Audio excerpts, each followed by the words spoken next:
안녕하십니까. 조금 전에 소개받은 심천수 본부사라고 합니다. 이게 제가 좀 키가 적어가지고 탁자가 너무 높아 보이는데, 오늘 그 5시간 정도의 그 강의를 하게 될 것인데요.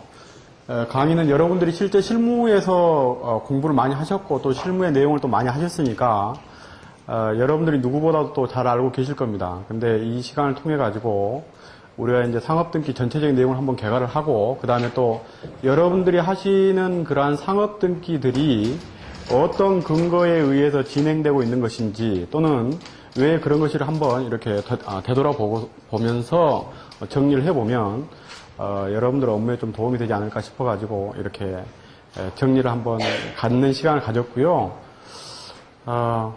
여러분들 기대에 이렇게 미치는 강의가 될 수 있도록 해야 될 텐데 좀 걱정입니다. 자, 이제 시작할 수 있도록 하겠습니다. 시간이 없으니까 빠른 시간에 진행하고요. 그 질문 사항들은 이따가 제가 점심시간 지나고 나서 제가 이렇게 백지를 나눠드릴 테니까 거기에 질문 사항들을 다 적어주시면 제가 일괄적으로 정리를 해가지고 순서적으로 정리를 해가지고 답변을 드릴 수 있도록 하겠습니다. 자, 1페이지 한번 봅시다.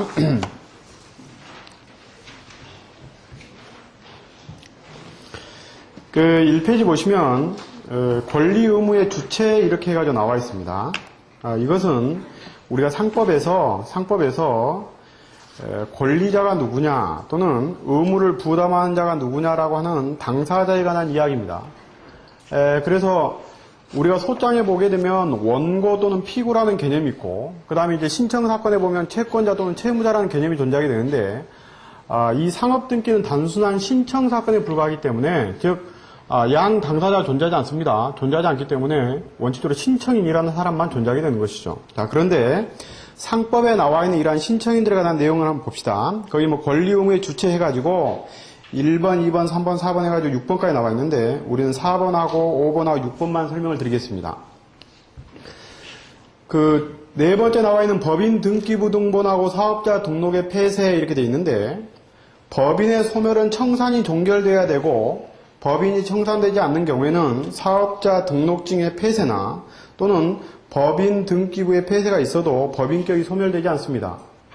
무슨 뜻이냐면 원칙적으로는 법인 등기부가 청산 종결에 등기가 되어야만이 법인이 소멸되는 것이 원칙이지만, 청산 사무가 남아있는 경우에는 이 법인 등기부가 폐쇄되었다 할지라도 법인격은 소멸되지 않습니다. 회사가 없어지지 않는다 이런 이야기예요. 그래서 회사가 없어지는 것은 원칙적으로 등기부가 없어질 때다 이런 이야기입니다. 즉 사업자 등록증이 없어졌을 때 회사가 없어지는 것은 아니다 이런 이야기죠. 또 법인 등기부가 폐쇄되었다 할지라도, 즉 청산 종결되었다 할지라도 청산 사무가 남아있는 경우에는 그 등기부의 부활을 추진할 수 있습니다. 즉 부활의 등기를 할 수 있습니다. 그렇죠?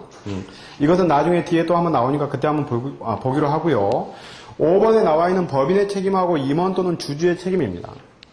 법인은 그 구성원인 임원이나 주주하고는 이와 같이 별개의 법인격을 갖게 됩니다. 즉 독립된 권리 의무의 주체가 되기 때문에 회사가 부담하는 권리 또는 회사가 부담하는 책임에 대해서는 임원이나 주주가 별도의 권리를 주장하거나 또는 채무를 부담하지 않죠. 다만 예외적으로 임원이 악의 또는 중대한 과실로 제3자에게 손해를 끼쳤거나, 악의 또는 중대한 과실로 손해를 끼쳤다는 것은 우리가 신문지상에서 자주 보는 장부를 조작했다든가 회사에 이와 같이 돈을 횡령했다든가 이러한 문제가 아니나 원칙적으로 임원들이 책임을 부담할 일은 없는 것이죠. 또 주주는 더욱이 더 이와 같이 책임을 질 일은 없습니다. 다만 그 법인격 부인의 법리가 적용되는 경우, 그것도 뒤에 설명드리겠고요. 또 과점 주주가 2차 납세 의무를 부담하는 경우가 있습니다.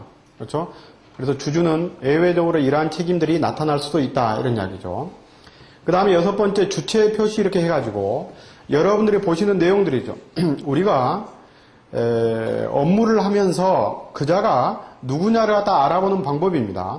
상업등기와 법인등기에 있어서는 법인등기부 등본이라는 게 존재하게 됩니다. 그렇죠? 그래서 법인등기부에 나와 있는 대로 A 법인 또는 A 주식회사 대표이사 갑 이런 식으로 표시를 하게 되는 것이죠. 또 법인 등기라고 하는 것은 그 상업 등기 뒤에 나와 있는 그 법인 등기라고 하는 것은 이것은 비영리법인에 관한 등기부들입니다. 영리법인에 관한 등기들은 회사에 관한 등기부를 제외하고는 나머지는 전부 다 비영리법인에 관한 등기라고 보시면 되니까 비영리법인에 관한 등기도 전부 다 법인 등기부 등본을 갖고 있는 것이죠. 또 주체를 확인할 수 있는 방법 중에 하나는 사업자 등록증입니다. 이 사업자 등록증은 법인 등기부 등본이 발급된 후에 발급되는 것이기 때문에 사업자 등록증이 존재한다는 것은 이미 법인 등기부 등본이 존재한다는 겁니다. 그러나 아까 말씀드린 것처럼 법인 등기부 등본만 있으면 이 회사는 독립해서 권리 의무를 이와 같이 취득하고 부담하기 때문에 사업자 등록증이 없는 경우에도 거래와는 전혀 무관합니다. 거래와는 전혀 무관합니다. 일반 여러분들이 거래하는 회사에서 보시면 아직까지 세금 계산서가 발급되지 않았으니까 우리가 책임을 질 일은 없다. 뭐 이러한 표현을 하거나 세금 계산서가 발행되지 않았는데 소장을 쓸 수 있느냐 이런 이야기를 하게 됩니다. 그러나 세금 계산서는 세무와 관련된 이와 같이 편의를 위해서 존재하는 번호고요. 등록번호에 불과하고 실제 중요한 것은 법인 등록번호입니다. 그래서 여러분들은 11, 뭐 0111 이렇게 시작하는 거 있죠. 그렇죠? 이게 중요한 번호다 이런 얘기예요. 실제 실무에서는 사업자 번호가 굉장히 중요한 것으로 취급되지만 그렇지 않다는 것이죠. 그 다음에 세 번째 나와 있는 고유번호증입니다. 이 고유번호증은 법인은 아니지만 단체로서의 실질을 인정하는 겁니다. 세무서에서 발급하는 이와 같이 등록증이죠. 이걸 고유번호증이라 합니다. 이 고유번호증을 여러분들이 보시는 그 대표적인 경우는 어떤 경우냐면 여러분들이 교회나 절을 다니시면요. 나중에 그 세금 감면과 관련해 가지고 여러분들이 뭐 헌금을 했다 또는 기부금을 하게 되면 이 기부금 영수증을 줄 때 요 뒤에 고유번호증을 붙여서 기부금 영수증을 주게 됩니다. 이건 뭐냐면 이 고유번호증이나 여러분들이 자주 보셨을 부동산 등기용 등록번호요. 이걸 발급받기 위해서는 반드시 정관이 필요합니다. 정관이 필요하고 이 정관에 의해서 대표자를 선임한 의사록이 필요하고요. 또 대표자의 선임서 같은 게 필요하게 됩니다. 이건 뭐냐면 실제 법인 등기부와 같은 등기부는 존재하지 않는다 할지라도 단체의 실질이 인정된다는 겁니다. 그렇기 때문에 우리가 이제 뭐 A 주식회사 이렇게 돼 있으면 여기에 대표이사 갑 이렇게 해가지고 도장을 찍게 되죠. 그런데 조금 전에 말씀드렸던 고유번호증이라든가 또는 부동산 등기용 등록번호를 가지고 있는 경우에요. 이런 경우에도 A 단체 또는 A 조합 여기에 뭐 이사장이라는 사람의 명칭이 가질 수도 있고 뭐 조합장 또는 뭐 대표자 뭐 이런 사람이 될 수 있죠. 이렇게 해서 도장을 찍게 되면 이게 권리 의무는 여기 나와 있는 A라고 하는 이 조합 자체에 기속되게 된다는 겁니다. 회사도 마찬가지죠. A 주식에다 대표에다 갑에서 도장을 찍게 되면 여기에 임원들이 갑을 병이 있고 주주가 이와 같이 B, C, D라는 사람이 있다 할지라도 여기에 나와 있는 임원이나 주주가 책임을 부담한 게 아니고 여기 회사가 권리 의무를 취득하게 된다 이런 이야기입니다. 여기 나와 있는 요 A 단체나 A 조합은 등기부는 존재하지 않습니다. 등기부는 존재하지 않는데 대신 이 고유번호증과 부동산 등기용 등록번호가 있게 되는데 이 고유번호증이나 부동산 등기용 등록번호를 발급받는데도 반드시 정관과 그 다음에 의사록과 그 다음에 대표자의 선임서와 같은 서류가 전부 다 필요합니다. 그러니까 등기만 안 됐을 뿐이지 실제로 단체와 같은 실질을 갖고 있다 이런 이야기입니다. 그렇기 때문에 이런 것과 관련된 소송을 할 때는 요 단체가 주체가 되는 것이지 요 뒤에 나와 있는 구성원들이 주체가 되지 않습니다. 여러분들 이러한 소송을 해보셨는지 모르겠지만 롯데 아파트다 이렇게 하게 되면 이 아파트에 누군가가 관리비를 내지 않았다 이랬을 때 관리비를 추궁한 주체는 뭐냐면요 여기 나와 있는 이와 같이 입주자 대표회의 이런 겁니다. 그렇죠? 그래서 아파트의 입주자 대표회의 같은 데 보시면 고유번호증이 반드시 존재하게 됩니다. 거기는 등기부 등본이 없습니다. 고유번호증이 존재하게 된다고요. 그러면 고유번호증을 갖고 있으면 이번에 그 아파트 협의회 뭐 대표자가 이와 같이 대표자가 을이면 을이란 자의 이름으로 거기에 201호에 살고 있는 요 사람에 대해서 즉 소유자에 대해서 관리비에 관한 이와 같이 소송을 하게 되는 것이죠. 그렇죠? 이럴 때 여기 나와 있는 이러한 고유번호증이나 요 부동산 등기용 등록번호가 있으면 단체의 이름이 즉 단체의 명의로 여기는 권리를 행사하고 의무를 부담하기도 한다 이런 이야기입니다.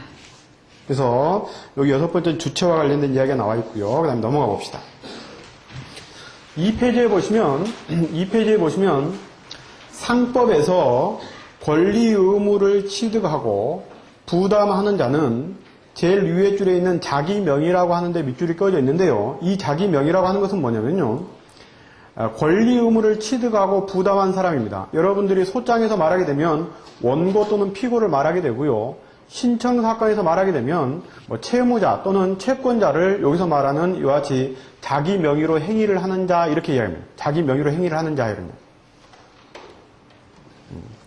자, 그 다음에 첫 번째, 두 번째 상인의 종류나 영업 능력은 놔두겠습니다. 세 번째 상행의 종류 한번 보죠. 거기에 3조에 보시면 일방적 상행이라고 되어 있습니다. 여기다 밑줄을 꺼 놓으시면요. 상법이 적용되는 것은 당사자 두 사람이 모두 다 회사 또는 상인인 경우에만 상법이 적용되는 건 아니고요. 한 사람만 상인인 경우에도 상법이 적용되게 됩니다. 그러니까 제가 옆에 있는 이마트에 가서 물건을 산다 이런 이야기입니다. 제가 상인입니까? 저는 장사라는 사람이 아닙니다. 그렇죠? 그러니까 뭔가 물건을 사고 팔아서 이득을 남기고 이런 사람이 아니다 이런 이야기죠. 그렇죠? 근데 이마트는 처음부터 태어나면서부터 장사를 하기에 태어난 회사입니다. 영리법인이라고요. 그러면 한쪽은 상인이고 한쪽은 상인이 아니죠. 그렇죠? 저는 상인이 아니다 이런 이야기죠. 근데 두 사람 사이에 물건을 사고 팔게 되면 이 물건에 관한 모든 권리 의무는 전부 다 상법이 적용되게 됩니다. 그래서 여기서 일방적 상행이라는 말은 무슨 뜻이냐면 두 사람 중에 한 사람만 상의를 할지라도 상법이 적용되게 된다 이런 이야기입니다.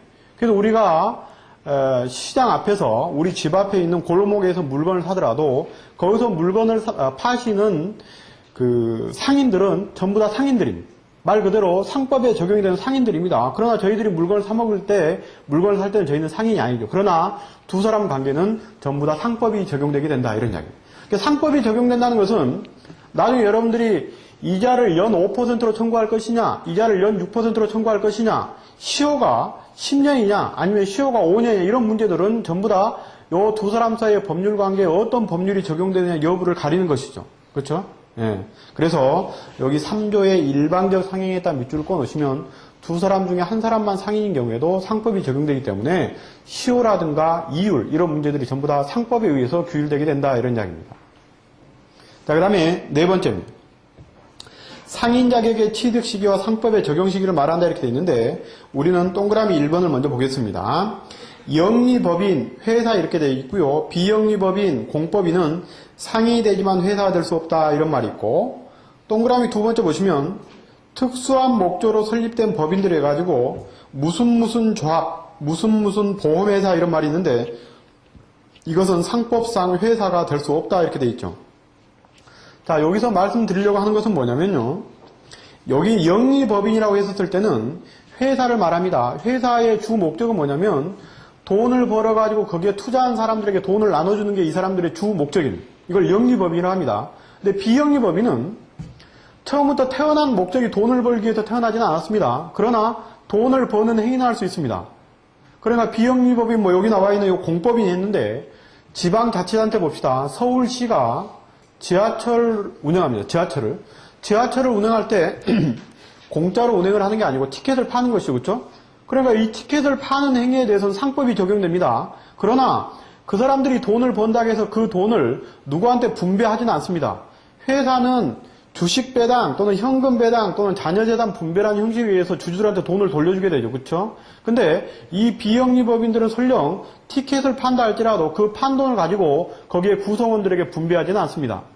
그러니까 결국에는 티켓을 파는 행위에 대해서는 상법이 적용되지만 이 사람들이 회사가 될 수는 없다는 겁니다. 돈을 나눠주지는 않습니다. 물론 구청들이 보도블록을 깔고 이런 것들이 돈을 나눠주는 것처럼 보이지만 그렇지 않다는 겁니다. 이것은 회사에서 말하는 이익을 분배하는 것은 아니라는 것이죠. 자, 그 다음에 두 번째 나와 있는 특수한 목적으로 설립한 법인이 있습니다. 여기에 각종의 조합들이 있죠. 이 조합들은 상인이 아닙니다. 상인이 아니라는 것은 무슨 뜻이냐면요. 상법이 적용되지 않기 때문에 원칙적으로 이자들과 관련된 시효는 5년이 아니라 10년입니다. 그런데 자, 그러면 제가 농업협동조합에서 돈을 빌렸습니다. 농업협동조합에서 제가 사업을 하고 있는 사람이라고 합시다. 제가 주식회사를 하고 있는 사람인데 제가 농업협동조합에서 돈을 빌렸습니다. 농업협동조합은 회사가 아닙니다. 또 상인이 될 수 없다겠죠. 그러니까 그 사람의 입장에서는 상법이 적용되지 않습니다. 그런데 제가 회사를 운영하고 있는 사람이라면 저는 상인이죠. 그 사람은 상인이 아니고 저는 상인이죠. 그렇기 때문에 두 사람 관계는 뭐가 적용된다는 겁니까? 상법이 적용되게 된다는 겁니다. 제가 만약에 개인이라고 한다면 두 사람 관계는 상법이 적용되지 않습니다. 아시겠죠? 예. 그런 특성들이 있다는 겁니다. 물론 우리가 뭐 이런 조합들 거래하는 뭐 법무사들이 많지는 않겠지만 하여튼 이러한 특성들이 있다는 겁니다. 특성들이 있다는 겁니다. 자, 그 다음에 넘어가 봅시다. 자, 3페이지에 나와 있는 것은 책임의 주체입니다. 이것은 여러분들이 실제 실무에서 자주 보게 되는 내용 중에 하나입니다. 조금 전에 책임을 부담하는 사람 또는 권리를 취득하는 사람은 자기 명의로 행위를 하는 사람을 말합니다. 자기 명의로요. 자, 그러면 우리가 간단한 예를 한번 봅시다. 실제 장사는 남편이 하고 있습니다. 그런데 나중에 가서 세금 계산서를 발급해 보니까 그쪽에서 온 세금 계산서에는 대표자의 명의가 부인 이름으로 되어 있습니다. 세금 계산서의 명의는 부인 이름으로 되어 있고, 즉 사업자 등록증은 부인 명의로 되어 있고, 거기서 실제 장사를 하는 사람, 즉 그 회사를 그 개인 사업을 운영하는 사람은 남편입니다. 이런 경우에 누가 책임을 지는 사람입니까? 남편입니까? 부인입니까? 사업자 등록증에 나와 있는, 즉 세금 계산서에 나와 있는 대표자가 책임을 지는 겁니까? 아니면 그 사업자를 가지고 장사를 하고 있는 남편이 책임을 지는 사람입니까? 누구한테 소송을 해야 됩니까? 피고는 누굽니까? 피고가 누굽니까? 부인이라고 하시는 분. 남편.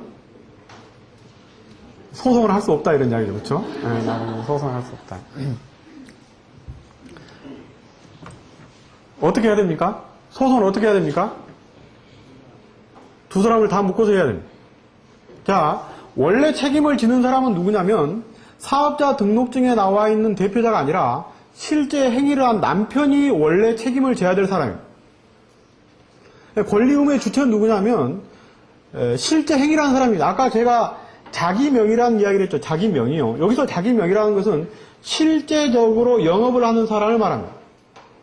그러니까 단순한 명의를 빌려줘서 명의가 나타나서 그 사람이 이와 같이 책임을 부담한 사람은 아니다 이런 이야기입니다.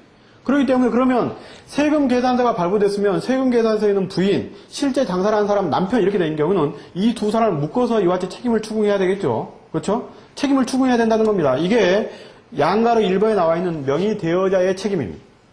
명의 대여자 책임입니다. 명의를 빌려준 사람은 원래 책임을 져야 될 사람은 아니지만 물론 세법상 책임을 부담할 수는 있습니다. 그러나 원래 책임을 져야 될 사람은 아니지만 거래하는 제3자에게 이와 같이 오해를 일으켰다는 것이죠. 그렇기 때문에 명의를 빌려서 장사를 한 사람과 명의를 빌려준 사람은 연대하여 책임을 부담하게 되어 있습니다. 그렇죠? 그래서 두 사람을 묶어서 연대하여 책임을 부담하게 된다. 그러나 반드시 두 사람 중에 누군가는 책임을 지게 되어 있는 것이죠. 소송을 하게 됩니다. 이게 명의 대여자의 책임입니다. 이런 것들은 개인 사업자에 자주 있는 내용들 아닙니까? 자, 두 번째입니다. 제가 예전에 여기에 이제 공구상가가 많은데 이 공구상가에 제가 철판을 계속 제공했습니다. 철판을 한 달에 이와 같이 10톤씩 제공을 했습니다. 그러면 거기에 나와 있는 이 공구상가들은 철판을 깎고 이와 같이 가공을 해가지고 무슨 제품을 만들어서 또 제3자에게 공급을 하고 이런 사업자였죠. 그래서 거기에 가보니까 거기에 상호가 뭐 신라 이렇게 돼 있었습니다. 그렇죠? 뭐 신라 공업 이렇게 돼 있었다는 겁니다. 그리고 대표자는 이와 같이 홍길동 이렇게 돼 있었습니다. 그런데 2개월 뒤에 돈을 받으러 가니까 상호는 그대로 똑같은데 사장이 바뀌었습니다. 사장이 옛날에 종업원이었던 자가 사장을 하고 있거나 또 뭐 처남이 사장을 하고 있거나 엉뚱한 사람이 사장을 하고 있습니다. 그런데 상호도 유사하거나 똑같고 옛날에 사용하고 있던 기계들도 똑같고 뭐 종업원들도 똑같고 결론적으로 내가 봤었을 때는 나쁜 놈이다 이런 얘기. 그렇죠? 옛날에 사장이 나쁜 사람이었다 이런 이야기 아닙니까? 그렇죠? 도망갔다 이런. 네. 이런 경우에는 현재 사업을 하고 있는 영업양수인이 책임을 질 수 있습니다. 이것을 영업양도로 인한 책임이라고 합니다. 상법에. 이런 경우에도 영업 양도인과 영업을 양수한 이 두 사람을 묶어서 책임을 추궁해야 됩니다. 이때 그 영업을 양수한 자가 책임을 지려면 세 가지 요건이 있어야 합니다. 첫 번째는 상호가 동일 또는 유사할 것. 상호가 유사하다는 겁니다. 가서 보니까. 두 번째는 물적 조직이 유사해야 됩니다. 그러니까 예전에 뭐 임대했던 건물도 똑같고, 뭐 부동산도 똑같고, 가지고 있던 차도 유사하고요. 뭐 거기에 있는 기계 설비도 뭐 유사하게 다 가지고 있더라고요. 세 번째는 인적 조직도 유사하다. 사장만 바뀌고 뭐 직원 한두 사람만 바뀌었지, 나머지 사람들이 일하는 사람은 똑같더라. 뭐 거래처도 똑같다 이런 얘기. 그렇죠? 이런 경우에는 영업 양수인이 책임을 질 가능성이 굉장히 큽니다. 그런데 원래 책임을 질 사람은 누굽니까? 영업 양도인이 책임을 지는 겁니까? 영업 양수인이 책임을 지는 겁니까? 양도인이 책임을 지는 겁니다. 저는 양도인하고 거래를 했던 것이죠. 그렇죠? 양도인이 책임을 지는 것인데, 다만 외관을 보호하고자 하는 취지에서 양수인도 책임을 부담할 수 있다는 거예요. 이런 경우에도 두 사람을 연대하여 책임을 추궁해야 된다 이런 이야기입니다. 다 이긴다는 이야기는 아닙니다. 이긴다는 이야기는 아니지만 묶어서 책임을 추궁해야 될 것이다 이런 이야기죠. 세 번째 나와 있는 합병 또는 분할로 인한 책임이요. 이런 것은 여러분들이 다 아시는 내용이죠. 그렇죠? 회사가 합병하거나 분할하게 되면 기존에 있었던 모든 권리 의무가 그대로 따라가기 때문에 이 경우에는 책임이 소멸되지 않습니다. 그렇죠? A회사가 B회사 속으로 들어가게 되면 기존에 있었던 A의 책임은 누가 집니까? 남아있는 B회사가 전부 다 부담하게 되고, A회사가 분할을 해서 B회사로 이와 같이 A와 B회사로 이와 같이 갈렸다 할지라도 원칙적으로 A회사와 B회사가 연대의 책임을 부담하기 때문에 합병이나 분할을 하는 경우에는 민법에 나와 있는 상속처럼 책임이 없어지지 않습니다. 그렇죠? 책임이 없어지지 않죠. 다만 나중에 단순 분할의 경우에는 예외가 있습니다. 단순 분할의 경우는 예외가 있습니다. 이따 한번 볼 수 있도록 합시다. 네 번째, 사용자 배상 책임입니다. 자, 이것은 회사의 대표자가 아닌 자가 행위를 해서 불법 행위를 야기시킨 경우에는 회사가 책임을 부담하게 하는 것이죠. 자, 여기 보시면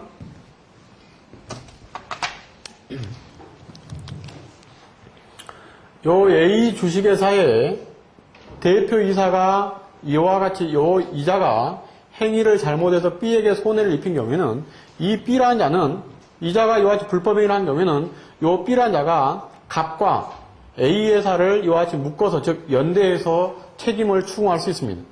요 대표자가 이와 같이 불법 행위를 한 경우에는요. 그런데 요 A 주식회사가 있는데 요 대표회사가 아니고 종업원 병이라는 자가 이와 같이 책임을 불법 행위를 야기시킨 경우에요. B에게 업무 집행과 관련된 불법 행위를 야기시킨 경우에는 요 B라는 자가 원래 책임의 추궁은 이와 같이 병에게 해야 됨에도 불구하고 요 A라는 회사가 이 병에 대한 감독을 소홀히 했다는 이유로 이와 같이 책임을 같이 엮어서 추궁할 수 있는 것이죠. 이것이 사용자 배상 책임입니다.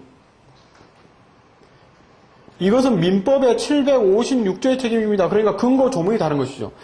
이와 같이 대표자가 업무 집행과 관련된 불법 행위로 제3자에게 손해를 끼친 경우에는 상법의 210조라든가 또는 민법의 이와 같이 35조에 의한 책임입니다. 그러니까 근거 조문이 다르죠. 그런데 요 고용되어 있는 피용자가 이와 같이 불법 행위를 야기시킨 경우에는 그 근거 조문이 민법의 756조에 이와 같이 사용자 배상 책임이 되게 된다 이런 얘기예요. 그렇죠?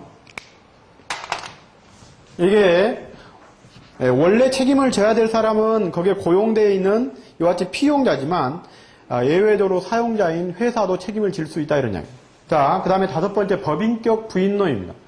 이것은 이와 같이 판례에 의해서 인정되는 이론이고요. 이것이 가끔 나타나게 되죠. 실제 실무에서요. 이것으로 승소하기는 굉장히 어렵습니다. 자, 그런데 그래도 알아둬야 되겠죠. 자, A 주식회사의 대표이사 갑이 있습니다. 자, B하고 거래를 했습니다. 자, 그런데 주식회사를 만드는 이유는 보통 두 가지 있습니다. 하나는 개인적인 책임을 부담하지 않으려고 하는 것이고요. 또 하나는 자본을 이와 같이 끌어들이기 위해서 그렇습니다. 그러니까 회사를 키워보려고요. 자, 그런데 이 갑이란 자가요, 개인적인 책임을 부담하지 않기 위해서 이 사람이 대주주입니다. 또는 이 사람이 50% 주식만 갖고 있다 할지라도 그 주식을 또는 병에게 맡겨놔서 실질적으로 30%, 20% 이렇게 나눠져 있다 할지라도 이 주식은 거의 다 갑의 겁니다. 그래서 회사를 만드는 것이죠. 회사를 만들었다 할지라도 이 주주하고 회사는 원래는 이와 같이 독립되어 있긴 하지만 실질적으로는 이것은 개인 사업자하고 똑같다는 거예요. 개인 사업자하고 똑같다는 거예요. 그래가지고 B라는 자가 이제 책임을 A 회사에 대해서 판결을 받았습니다. 판결을 받게 되면 그 피고는 A입니다. 그렇죠? A 주식회사니까 A죠. 자, 그런데 가서 보니까 회사는 완전히 이와 같이 아무것도 없고 실질적으로는 이 갑이라는 자가 개인적으로 책임을 부담하지 않기 위해서 회사를 만들고 이것을 가지고 B에게 손해를 끼친 경우에는 이 B라는 자가 여기에 지배주주, 즉 법인격을 남용한 주주에 대해서 책임을 추궁할 수 있는 이론이 법인격 부인론입니다. 그럼 이러한 요건이 있어야 되는 것이죠. 이 대주주가 법인격을 남용해서 이자에게 손해를 끼치고 이 대주주가 회사를 운영하는 것은 실질적으로 회사가 아니고 개인 사업자처럼 회사를 운영했다고 하는 경우에는 법인격 부인 이론에 의해서 B란 자가 갑에 대해서 이와 같이 별도의 판결을 받을 수 있습니다. 이것을 법인격 부인 이론이라고 합니다. 법인격 부인론 또는 법인격 부인 이론이라 하죠. 예. 그래서 여기 나와 있는 이 법인격 부인론에 의해 가지고 그 지배주주에게 책임을 추궁할 수 있는 경우는 상당히 힘듭니다. 힘들어도 최소한 이런 추궁을 할 수 있다는 내용은 알고 계셔야 됩니다. 그래서 여기 나와 있는 이 5가지의 내용들은 실제 책임을 져야 될 자가 아닌 자가 책임을 지는 경우가 나타날 수 있다는 겁니다. 상법상이요. 그렇죠? 그래서 특히 여러분들이 그 첫 번째 나와 있는 1번이라든가 2번이요. 그렇죠? 명의대여자 책임이라든가 영업양도로 인한 책임은 실제 여러분들이 소장을 쓰실 때 자주 나타나는 애들이니까 한번 숙지하시기 바랍니다. 자, 그 다음에 넘어가 보죠. 4페이지.